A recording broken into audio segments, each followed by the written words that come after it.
Well, it's a privilege to be here again. I'm really impressed with what Scott and the other leaders of FAIR have been able to do. For example, to get the previous speaker here, I'm astonished at their influence with the parole board.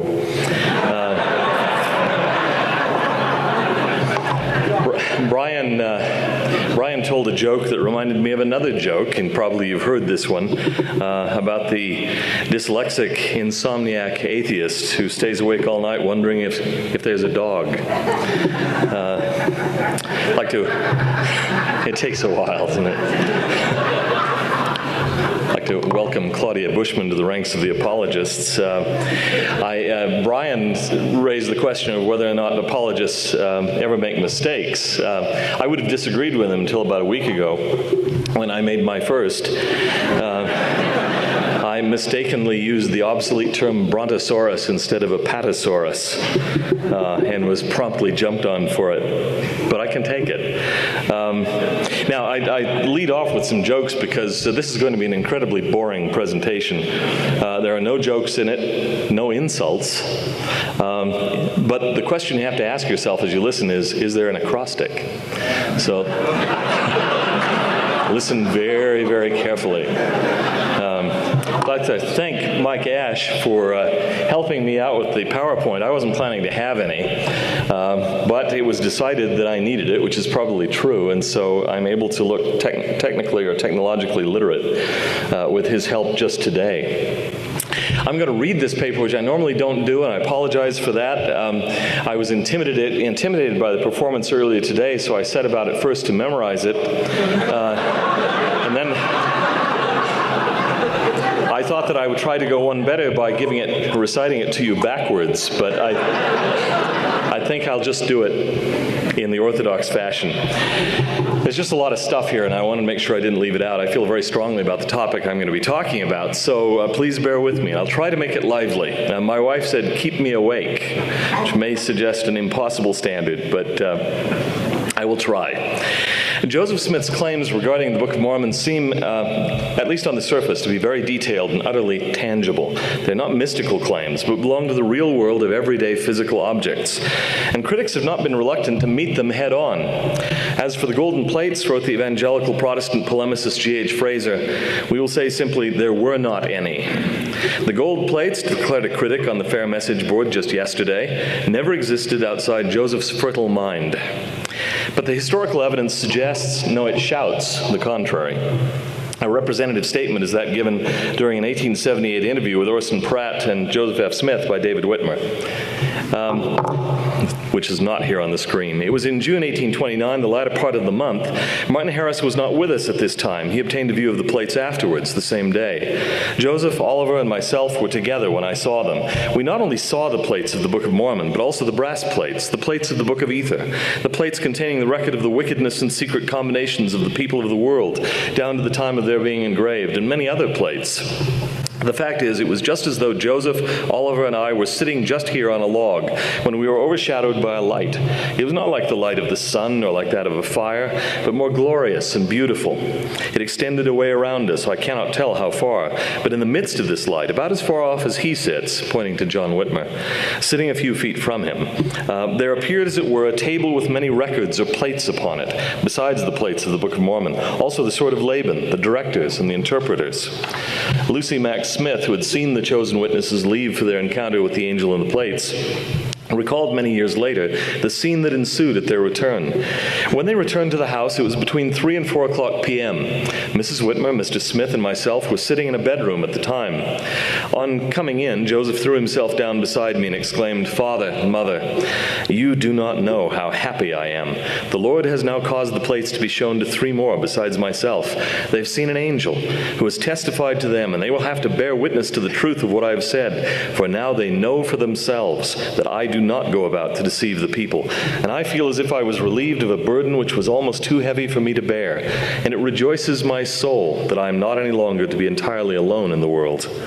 Upon this, Martin Harris came in. He seemed almost overcome with joy and testified boldly to what he had both seen and heard. And so did David and Oliver, adding that no tongue could express the joy of their hearts and the greatness of the things which they had both seen and heard.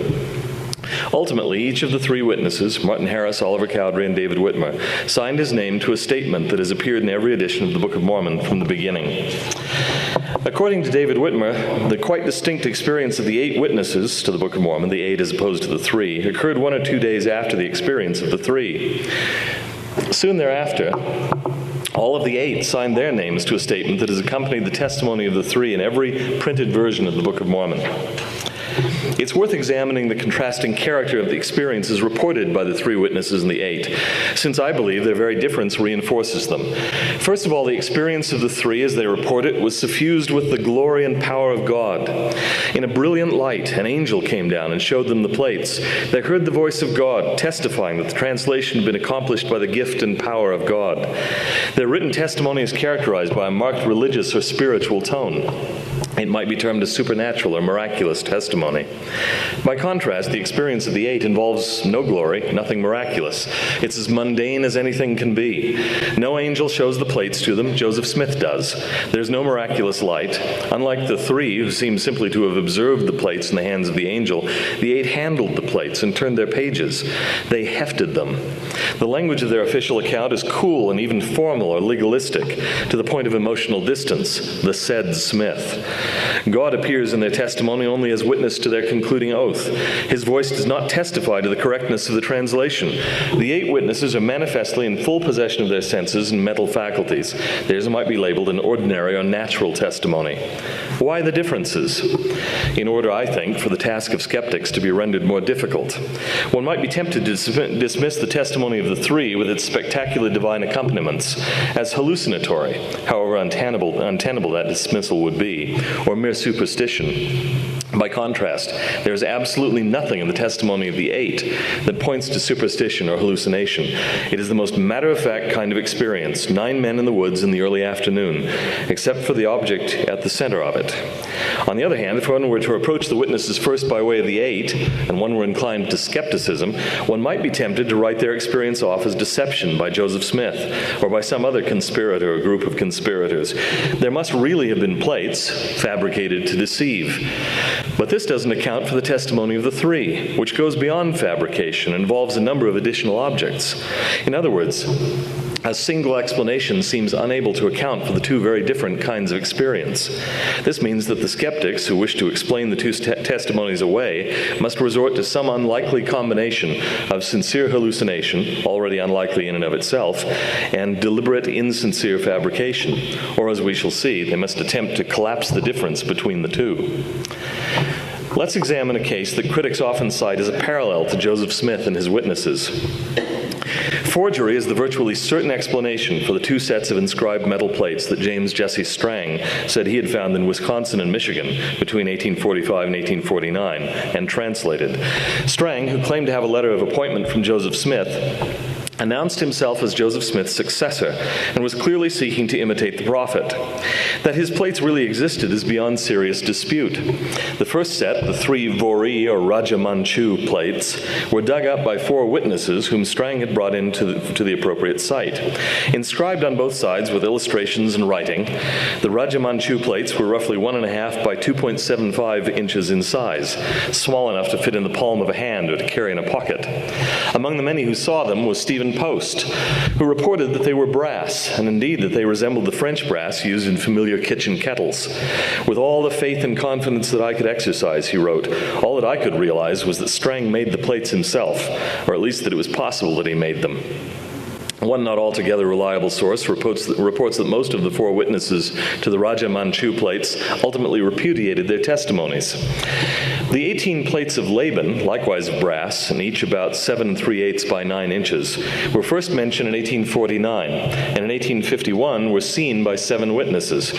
Their testimony appeared at the front of the Book of the Law of the Lord, which Strang said he had translated from the plates of Laban. Work on the translation seems to have begun at least as early as April 1849. An 84-page version appeared in 1851. By 1856, it had reached 350 pages. The statement of Strang's witnesses speaks of seeing the plates. but mentions nothing of any miraculous character. Nor did Strang supply any second set of corroborating testimony, comparable to that of the three witnesses to the Book of Mormon. One of the witnesses to the plates of Laban, Samuel Bacon, eventually denied the inspiration of Strang's movement and denounced it as, quote, mere human invention, end quote. Another, Samuel Graham, later claimed that he had assisted Strang in the fabrication of the plates of Laban. The well-read Strang had been an editor and lawyer before his brief affiliation with the Church of Jesus Christ of Latter-day Saints and his subsequent career as a schismatic leader. Thus, Strang's plates were much less numerous than those associated with Joseph Smith. His witnesses saw nothing supernatural. His translation required the better part of a decade, rather than a little more than 2 months, was done by a man with much education, unlike Joseph Smith, and unlike the witnesses to the Book of Mormon, Strang's witnesses did not remain faithful to their testimonies. Milo Quaife, in his early standard biography of Strang, reflected that it's quite conceivable that Strang's angelic visitations may have had only a subjective existence in the brain of the man who reported them, but the metallic plates possessed a very material objective reality. If we're unwilling to accept the book of the law of the Lord is authentically divine, he says, we can hardly escape the conclusion that Strang knowingly fabricated and planted them for the purpose of duping his credulous followers, and accordingly that Strang's prophetic career was a false and impudent imposture.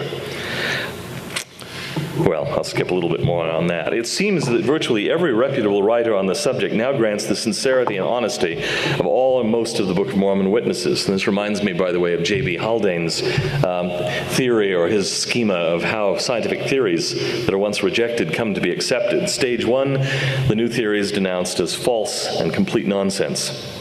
Stage 2, it's described as perverse but an interesting thought. Stage 3, it's true but unimportant. Stage 4, I've always said that. I think we may be at stage 3 with regard to the witnesses. It's true that they're sincere, but that doesn't matter. A few critics argue that the printed testimonies don't really represent what the witnesses said.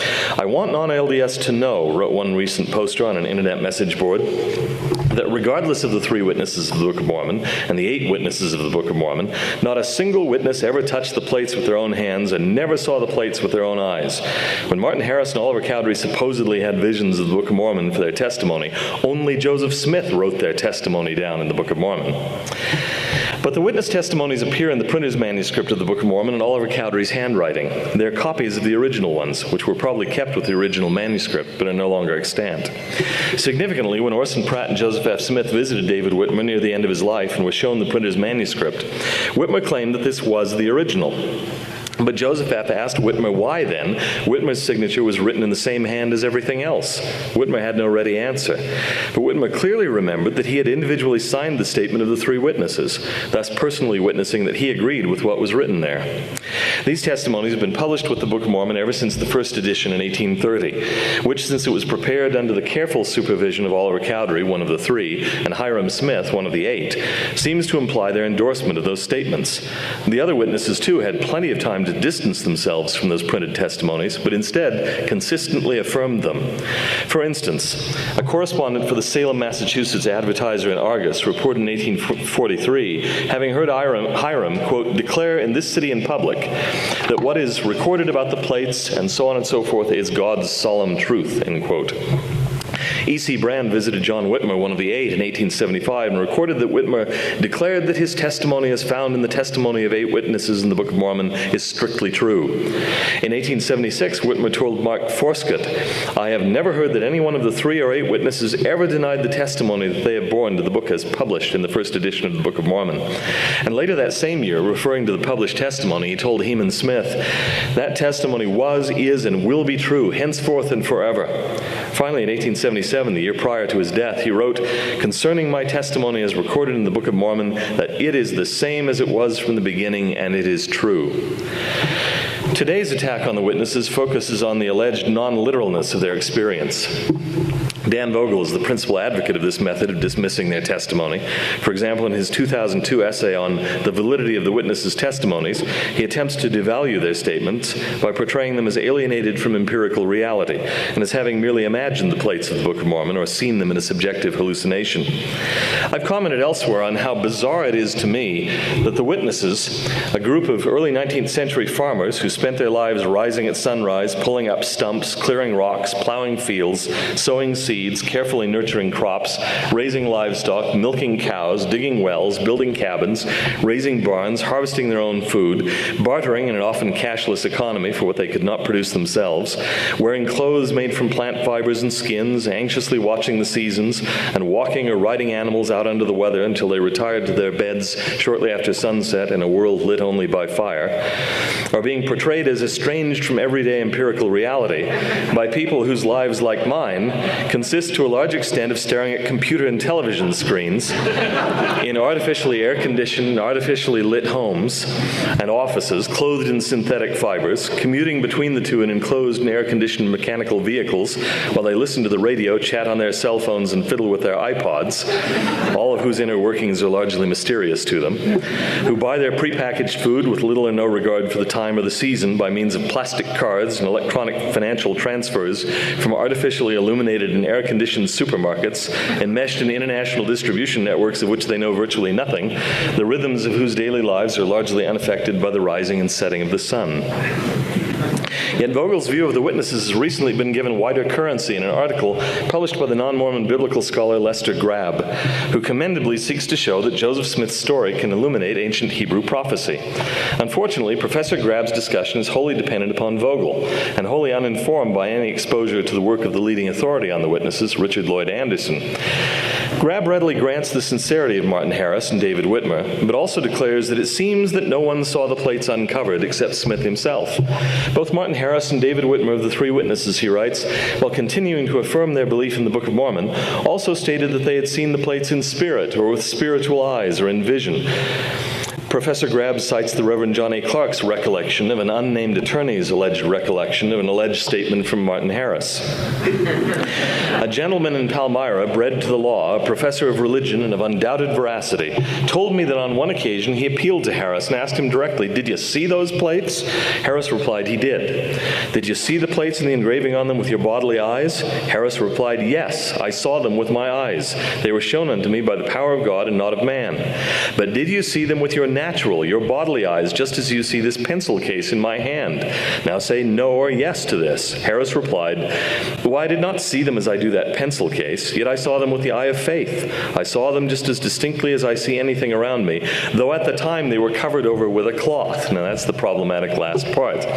And yet Professor Grabb acknowledges the situation with the 8 witnesses is more complex, and some continue to assert that these members of the Whitmer family and others saw and handled the plates in a purely physical context.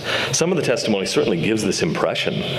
But we have a few later interviews with most of the 8 witnesses. There is some evidence that their experience was also spiritual or visionary or whatever one might want to call it.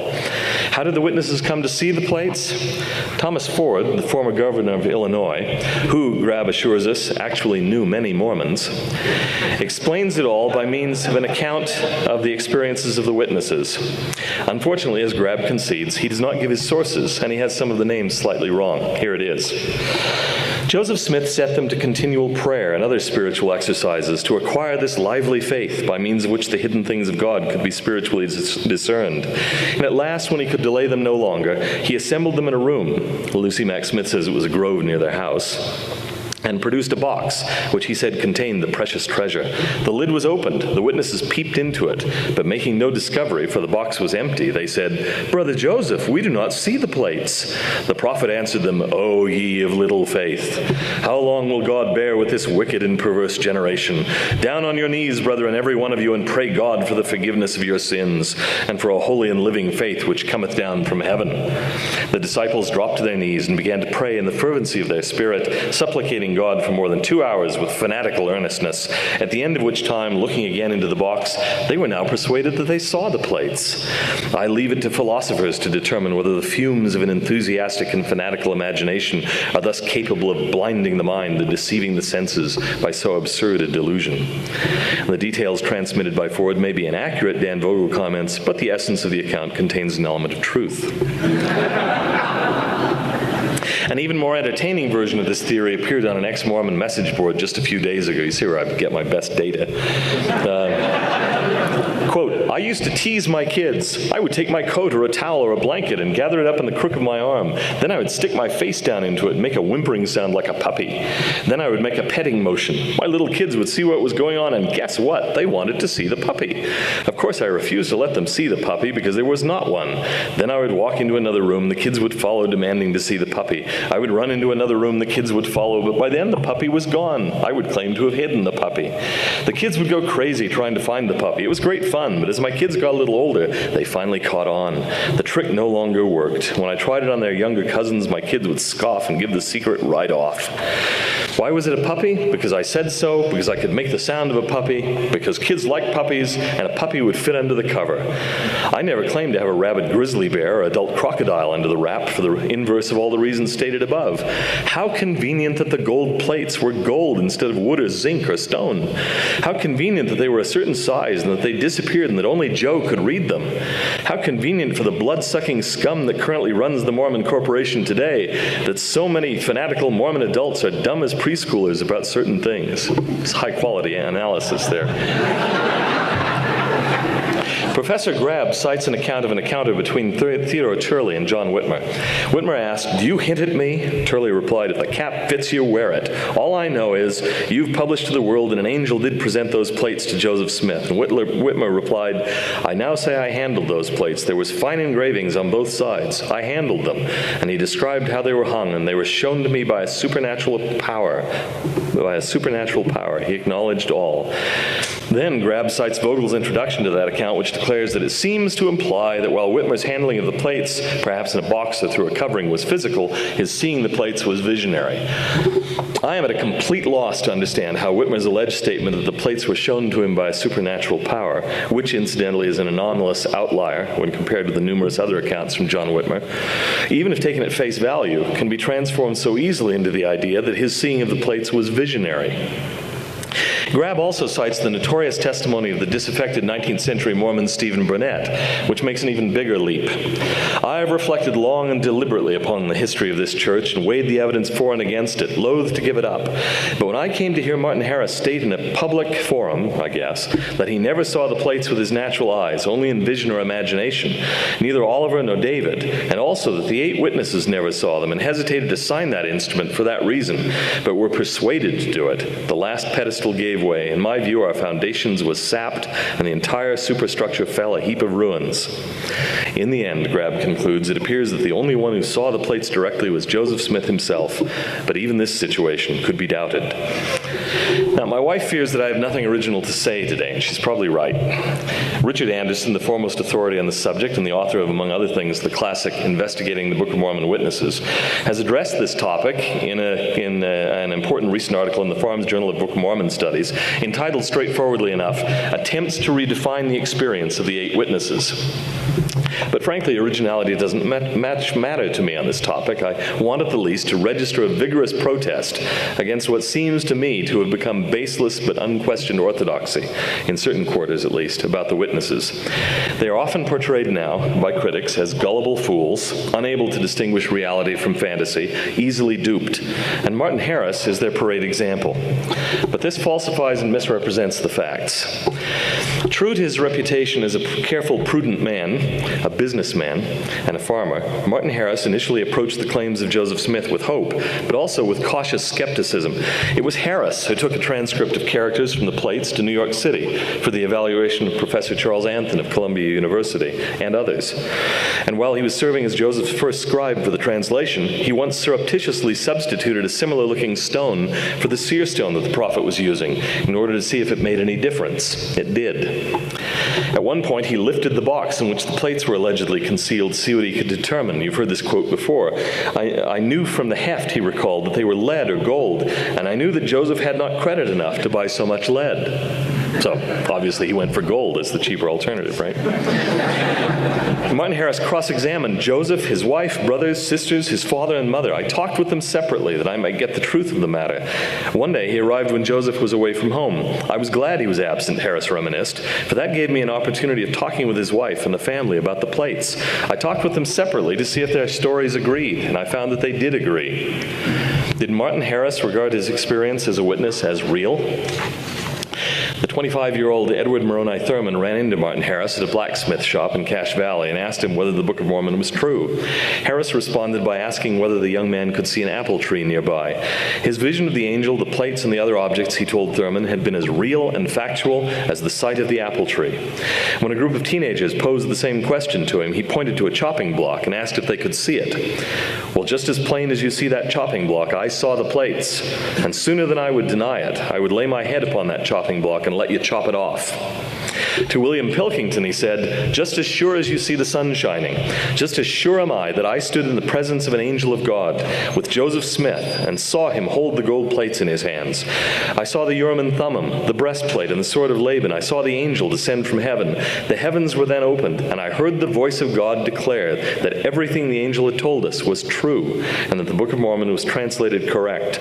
I was commanded by God's voice to testify to the whole world what I had seen and heard." Joseph Homer Snow recalled the time that Martin Harris came to have dinner with his family. Mother asked him these questions. "Did you actually see an angel and hear him speak?" He said, "Just as much so as I see you and hear you speak." "Will you describe how he stood?" Mother asked. He said, "He stood at least 20 inches off the ground, and he had records in his hand, the Book of Mormon. He turned the leaves and declared that it was the work of the Lord and that it was true. He commanded us to bear that testimony to the world." Stephen Burnett plainly misrepresented Martin Harris's testimony about his own experience. Harris would never have gone along with Burnett's only in vision, let alone with the notion that his experience was merely, quote, imaginary, end quote. So why should we trust Burnett's account of Harris's alleged account of the experience of the other witnesses? After all, Harris's supposed claim that the other witnesses were reluctant to endorse their published testimony is, on the basis of evidence that we've already alluded to, extremely suspect. In a notarized statement dated 29 October 1921, George Godfrey, who prepared Martin Harris's grave in Clarkston, Utah, summarized his lengthy acquaintance with the witness, and then he offered this interesting statement. "Prior to his death and in his last sickness, I sat up nights with him upon many an occasion. Many times I have heard the said Martin Harris bear witness to the truthfulness and genuineness of the Book of Mormon, at times when he was enjoying good health and spirits and when he was on his deathbed. His testimony never varied. I have seen others, and I myself have tried to entrap him relative to the testimony which he bore by cross-questioning him relative to the scenes and events which are church history in connection with the Book of Mormon. Upon all of these questions, his mind was clear as it was possible for the human mind to be, and his testimonies have left me no doubt in my mind that he actually did converse with an angel who bore testimony to him of the truthfulness of the records contained in the Book of Mormon, that he saw and handled the gold plates from which the said records were taken, that a few hours before his death, and when he was so weak and enfeebled that he was unable to recognize me or anyone, and knew not to whom he was speaking, I asked him if he did not feel that there was an element at least of fraudulence and deception in the things that were written and told of the coming forth of the Book of Mormon. And he replied as he had always done, many, many times in my hearing, with the same spirit that he always manifested when enjoying health and vigor. The Book of Mormon is no fake. I know what I know. I have seen what I have seen, and I have heard what I have heard. I have seen and handled the gold plates from which the Book of Mormon is written. An angel appeared to me and others and testified to the truthfulness of the record. And had I been willing to have perjured myself and sworn falsely to the testimony I now bear, I could have been a rich man. But I could not have testified other than I have done and am now doing, for these things are true." Martin Harris was buried with a copy of the Book of Mormon in his right hand and a copy of the Doctrine and Covenants in his left. In a patriarchal blessing given to him by Joseph Smith Sr., Harris was promised that, "Thy testimony shall yet convince its thousands and its tens of thousands. Yea, it shall shine like the sun. And though the wicked seek to overthrow it, it shall be in vain, for the Lord God shall bear it off victorious." In 1848, the year before he died, Oliver Cowdery received rebaptism into the Church of Jesus Christ of Latter-day Saints at Canesville, Iowa. Before an audience of approximately 2,000, including non-members of the church, Cowdery bore witness. "I beheld with my eye and handled with my hands the gold plates from which it was translated. I also beheld the interpreters. That book is true." Cowdery was bedridden for most of 1849, probably as a result of chronic pulmonary tuberculosis, and died at Richmond, Missouri in March of 1850. A few months months before his death, Cowdery was visited by Jacob Gates, a Latter-day Saint traveling eastward on a mission to England, who had been a friend since before Cowdery's 1838 excommunication. In the course of conversation, Gates asked him about his experience as one of the witnesses to the Book of Mormon. Had it been a dream? Was it imagination or illusion or mere mythology? Cowdery rose from the place where he was resting, retrieved a first edition copy of the Book of Mormon, and read aloud the testimony of the three witnesses. Then, turning to face Gates, he said, "Jacob, I want you to remember what I say to you. I am a dying man, and what would it profit me to tell you a lie? I know that this Book of Mormon was translated by the gift and power of God. My eyes saw, my ears heard, and my understanding was touched, and I know that whereof I testified is true. It was no dream, no vain imagination of the mind. It was real." David Whitmer lived until 1888, the last of the witnesses to the Book of Mormon. Consequently, he was the most interviewed of all of them. Each witness of the Book of Mormon, Richard Anderson has observed, was an individualist. And David Whitmer, this quality verged on the stubborn. Whether in Mormon society or not, he stood like a rock for his principles. This outspoken and utterly honest personality would have been the first to detect fraud and expose it. Whitmer was excommunicated from the church on the 13th of April, 1838, after a period of doctrinal disagreement, financial stress, persecution, and upheaval. Yet when in 1886 the Omaha Herald asked him whether he, quote, still believed that Joseph Smith was a divinely inspired prophet, end quote, David Whitmer replied, "I know he was. It's not a matter of belief." The young James Henry Moyle, who just received his law degree from the University of Michigan and was returning home to Utah, took a detour to Richmond for the sole purpose of interviewing David Whitmer. When he saw the witness, he implored him to tell him the truth. He told Whitmer of the sacrifices that his family had made for the gospel's sake, driven from state to state, and finally pulling a handcart all the way to the arid desert of the Great Basin. I said to him, "I was born and reared in the church, and I do pray of you to let me know if there is any possibility of your having been deceived. I'm just commencing life as you're preparing to lay it down, and I beg of you to tell me if there's anything connected with the testimony which you have borne to the world that could possibly have been deceptive or misunderstood." I further said in an earnest youthful appeal that I didn't want to go through life believing in a falsehood, that it was in his power to make known the truth to me. His answer was unequivocal. There was no question about its truthfulness. The angel had stood in a little clear place in the woods with nothing between them but a fallen log. The angel on one side and the witnesses on the other. It had all occurred in broad, clear daylight. He saw the plates and heard the angel with unmistakable clearness. He was the first witness I ever attempted to cross-examine, Moyle wrote many years later, and I did so with all the intensity of my impelling desire to know the truth. The interview lasted 2.5 hours. The young lawyer, who subsequently served as Assistant Secretary of the Treasury in 2 federal administrations, came away utterly convinced of David Whitmer's sincerity. Throughout his life, Whitmer insisted that the experience was literal and physical, not merely imaginary or spiritual. Joseph Smith III, for example, recalled an 1884 exchange between the witness and a non-Mormon identified as Colonel Giles. Rather suggestively, he asked if it might not have been possible that he, Mr. Whitmer, had been mistaken and had simply been moved upon by some mental disturbance or hallucination which had deceived them into thinking he saw the personage, the angel, the plates, the Urim and Thummim, and the sword of Laban. How well and distinctly I remember the manner in which Elder Whitmer arose and drew himself up to his full height, a little over 6 feet, and said in solemn and impressive tones, "No, sir, I was not under any hallucination, nor was I deceived. I saw with these eyes and I heard with these ears. I know whereof I speak." In a letter to Anthony Metcalf in 1887, Whitmer again insisted on the literal reality of what he had seen. "Of course we were in the spirit when we had the view, for no man can behold the face of an angel except in a spiritual view. But we were in the body also, and everything was as natural to us as it is at any time." To Orson Pratt and Joseph F. Smith, nearly a decade earlier, he had testified, "I saw the plates, the sword of Laban, the Urim and Thummim, and other artifacts, just as plain as I see this bed," striking his hand upon the bed beside him. "And I heard the voice of the Lord as distinctly as I ever heard anything in my life, declaring that the records of the plates of the Book of Mormon were translated by the gift and power of God. I saw them as plain as I see you now," he told a reporter from the Kansas City Journal in 1881. He frequently emphasized that the angel and the table on which the plates and other objects rested was very close to him and the other witnesses, within about 3 to 6 feet. Mr. Whitmer describes every detail of the vision with great precision, reported the Omaha Herald in 1886, and much fervency. Wilhelm Poulsen interviewed David Whitmer in 1878. When Poulsen asked him if the 8 witnesses did not handle the plates, Whitmer replied, "We did not, but they did." In January 1888, the Richmond Conservator reported on the last days of David Whitmer in memorable detail. On Sunday evening before his death, he called the family and his attending physician, Dr. George Buchanan, to his bedside and said, "Doctor, do you consider that I'm in my right mind?" To which the doctor replied, "Yes, you're in your right mind. I've just had a conversation with you." He then addressed himself to all present and said, "I want to give my dying testimony. You must be faithful in Christ. I want to say to you all that the Bible and the record of the Nephites are true, so you can say to you have heard me bear my testimony on my deathbed. All be faithful in Christ, and your reward will be according to your works. God bless you all. My trust is in Christ forever, worlds without end. Amen." I've been visited by thousands of people, David Whitmer told James Hart in 1883, believers and unbelievers, men and ladies of all degrees, sometimes as many as 15 in one day, and have never failed in my testimony, and they will know someday that my testimony is true. As Richard Anderson points out, 10 of the 42 surviving testimonies from the 8 witnesses mention handling the plates. Lucy Mack Smith, who knew the witnesses well and was there that day, says that they looked upon the plates and handled them. William Smith, son or brother to 3 of the 8, said that all of them testified that they not only saw with their eyes, but handled with their hands the said record.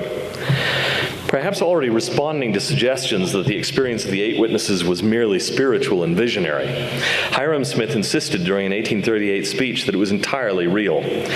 He said that he had but 2 hands and 2 eyes, Sally Parker remembered in a letter written in August of that year. He said he had seen the plates with his eyes and handled them with his hands. The year previously, Hiram married Mary Fielding. Shortly thereafter, her brother Joseph Fielding wrote, "My sister bears testimony that her husband has seen and handled the plates." And Hiram himself wrote in December 1839 of his sufferings in Missouri, where he'd been arrested in the fall of 1838 and then imprisoned in Liberty Jail from December to April.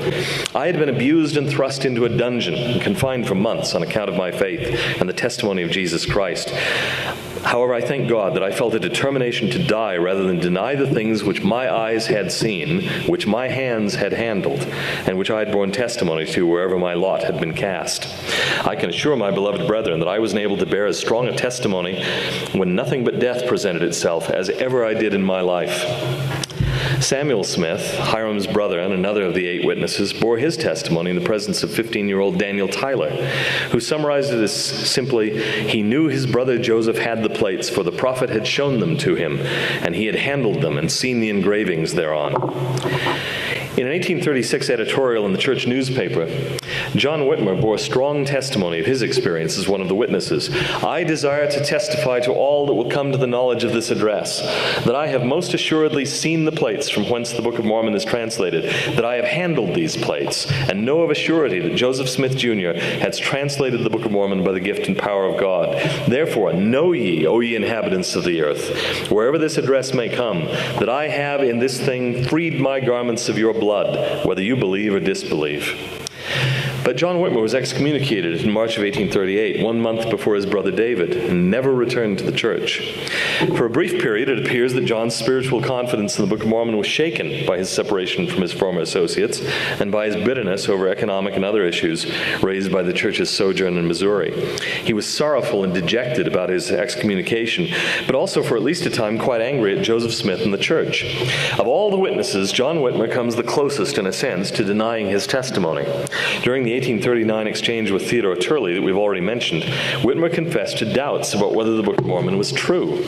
Speaking of the original text on the plates, he said, "I cannot read it, and I do not know whether it is true or not."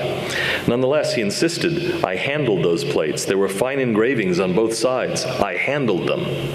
This is highly impressive.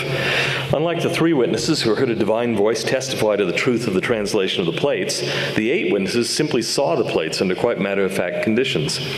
Yet even in the depths of his alienation and bitterness, even when he was most inclined to doubt what he could not see for himself, even living as he did in the area of the worst anti-Mormon persecutions, John Whitmer could not deny that he had lifted and handled a metal object of substantial weight. Moreover, the bitterness, or at least the skepticism, was short-lived. After 1856, John Whitmer was the last survivor of the 8 witnesses. In 1861, Jacob Gates spoke with him for more than 4 hours. Gates then wrote of John Whitmer in his journal, "He still testified that the Book of Mormon is true and that Joseph Smith was a prophet of the Lord." Myron Bond reported in 1878 that old Father John Whitmer told me last winter with tears in his eyes that he knew as well as he knew he had an existence that Joseph translated the ancient writing which was upon the plates, which he saw and handled, and which, as one of the scribes, he helped to copy as the words fell from Joseph's lips. Wilhelm Paulsen interviewed him that same year. I said, "I'm aware that your name is affixed to the testimony in the Book of Mormon that you saw the plates." "It is so, and that testimony is true." "Did you handle the plates with your hands?" "I did so." "Then they were a material substance?" "Yes, as material as anything can be." "They were heavy to lift?" "Yes, and you know gold is a heavy metal. They were very heavy." "How big were the leaves?" "So far as I recollect, 8 by 6 or 7 inches." "Were the leaves thick?" "Yes, just so thick that characters could be engraven on both sides." "How were the leaves joined together?"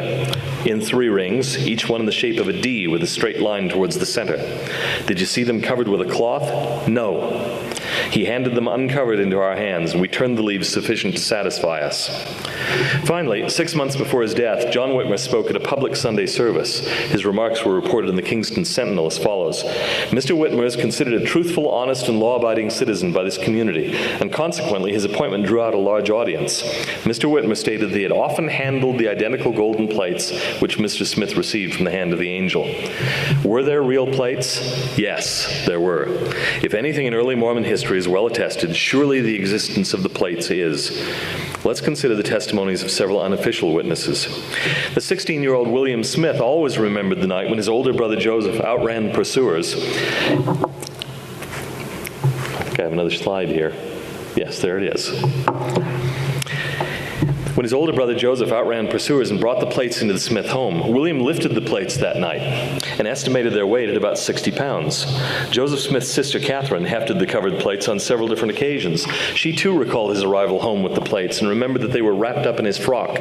When he got to the door, he said, "Father, I've been followed. Look and see if you can see anyone." He then threw himself on the bed and fainted, and when he came to, he told us the circumstances. He had his thumb put out of place, and his arm was very lame. Her grandson remembered Catherine relating that when Joseph came in the house, he was completely out of breath. She took the plates from him and laid them on the table temporarily and helped revive him until he got breathing properly. Also treated his hand for the bruises on his knuckles. She said he entered the house running and threw himself on a couch, panting from his extraordinary exertion. Joseph allowed her to heft the package, but not to see the gold plates, as the angel had forbidden him to show them at that period. She said they were very heavy. Martin Harris says that he and his family lifted the plates in a box when they were first looking into Joseph's claims, and that he held the plates on his knee for a time while he and Joseph were preparing to hide them in the woods. He said that he had hefted the plates repeatedly. Harris put their weight at between 40 and 50, or another time between 40 and 60 pounds. Like his fellow witness David Whitmer, Harris gave the dimensions of the plates as 7 by 8 inches.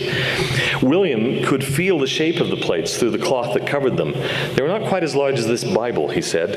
I could tell whether they were round or square. I could raise the leaves this way, raising a few leaves of the Bible before him. One could easily tell that they were not stone, hewn out to deceive, or even a block of wood. They were much heavier than stone, very much heavier than wood. I could tell, said William, that they were plates of some kind, that they were fastened together by rings running through the back. Now the rings, by the way, are a striking feature. We've already heard John Whitmer's testimony that there were 3 of them shaped like a capital D. Based on his interviews with 2 of the 3 witnesses, and especially with Hiram Smith, William McClellan also knew of connecting rings in the shape of the letter D, which he says facilitated the opening and shutting of the book, in the manner, I suppose, of modern 3-ring binders. David Whitmer also described the 3 D-shaped rings. It's difficult to imagine this degree of consensus regarding such an unusual detail if the plates were only imaginary or never uncovered. A brief article by Warren Aston, forthcoming in the Farms Insights newsletter, will examine the significance of these rings, and this is still under discussion, may point out a striking ancient parallel to them. Emma Smith, 2 months before her death, told her eldest son that the plates often lay on the table without any attempt at concealment, wrapped in a small linen tablecloth, which I'd given him to fold them in. I once felt of the plates as they thus lay on the table, tracing their outline and shape. They seemed to be pliable like thick paper, and would rustle with a metallic sound when the edges were moved by the thumb, as one sometimes thumbs the edges of a book. I moved them from place to place on the table as it was necessary on doing my housework. Herbert Salisbury, grandson of Joseph's sister Catherine, said that she told me that while dusting up the room where the prophet had his study, she saw a package on the table containing the gold plates on which was engraved the story of the Book of Mormon. She said she hefted those plates and found them very heavy like gold, also rippled her fingers up the edges of the plates and felt they were separate metal plates and heard the tinkle of sound that they made. In the face of such evidence, in order to protect his thesis, Dan Vogel must invent an ad hoc metallurgical fraud to supplement his insistence on complex collective hallucination. At the conclusion of his most sustained discussion of the witnesses, he suddenly suggests, without offering even a hint of supporting evidence for it, that Joseph Smith might perhaps conceivably have faked a set of tin plates in order to deceive his friends. This unevidenced and rather implausible pseudo-fact is, however, a topic for another occasion, when we'll also need to consider how the poor farm boy Joseph Smith also managed, it seems, to create a forged sword of Laban, a bogus Liahona, a fake breastplate, and a stage prop Urim and Thummim, and then somehow lost them without a trace. For one striking and often unnoticed aspect of the experience of the three witnesses is the fact that they saw more than the golden plates. The vision was considerably more complex than that, making deception via the fabrication of fake ancient artifacts an even more remote possibility. According to repeated testimony, besides the plates of the Book of Mormon and the angel, both the sealed and the unsealed portion, they saw the Urim and Thummim and the accompanying breastplate, the ball or director, the sword of Laban, the brass plates, and many other plates. The Urim and Thummim were two white stones, David Whitmer told Wilhelm Poulsen in 1878, each of them cased in as spectacles are in a kind of silver casing. But the bow between the stones was more heavy and longer apart between the stones than we usually find in spectacles. Lucy Mack Smith examined the Urim and Thummim and found that it consisted of two smooth three-cornered diamonds set in glass, and the glasses were set in silver bows, which were connected with each other in much the same way as old-fashioned spectacles. As to the breastplate, Lucy recorded that, quote, it was wrapped in a thin muslin handkerchief, so thin that I could see the glistening metal and ascertain its proportions without any difficulty. It was concave on one side and convex on the other, and extended from the neck downwards as far as the center of the stomach of a man of extraordinary size. It had 4 straps of the same material for the purpose of fastening it to the breast, 2 of which ran back to go over the shoulders, and the other 2 were designed to fasten to the hips. They were just the width of 2 of my fingers, for I measured them, and they had holes in the ends of them to be convenient in fastening. Even the receptacle in which the plates had lain hidden in the hill Cumorah has its witnesses. David Whitmer saw it. It was a stone box, he told Wilhelm Poulsen in 1878, and the stones looked to me as if they were cemented together. That was on the side of the hill, a little down from the top. According to a reporter for the Chicago Times who interviewed Whitmer in August 1875, 3 times has he been at the hill Cumorah and seen the casket that contained the tablets and the seer stone. Eventually, the casket had been washed down to the foot of the hill, but it was to be seen when he last visited that historic place. Both the Chicago Tribune in December 1885 and the Chicago Times in January 1888 reported his testimony that he and Oliver Cowdery had been guided to the hill Cumorah by Joseph Smith on one occasion, during which they had seen the receptacle together. Secular historians are more inclined than Mormons to suppress source material from Joseph's closest associates, remarks Richard Bushman, since, he says, quoting extensively from the reminiscences of those closest to the events, would tend to suffuse a modern narrative with their own faith and would turn readers' attention to Joseph's transparently sincere desire to obey God. Quote, believing historians are more inclined to be true to the basic sources than unbelieving ones. Those who wish to redefine the experiences of the witnesses clearly illustrate Professor Bushman's point. They quarrel with, disbelieve, and seek to explain away the principal sources for the very story they claim to illuminate. Without compelling evidentiary reason to do so, it's an exceedingly odd approach to history. Thank you.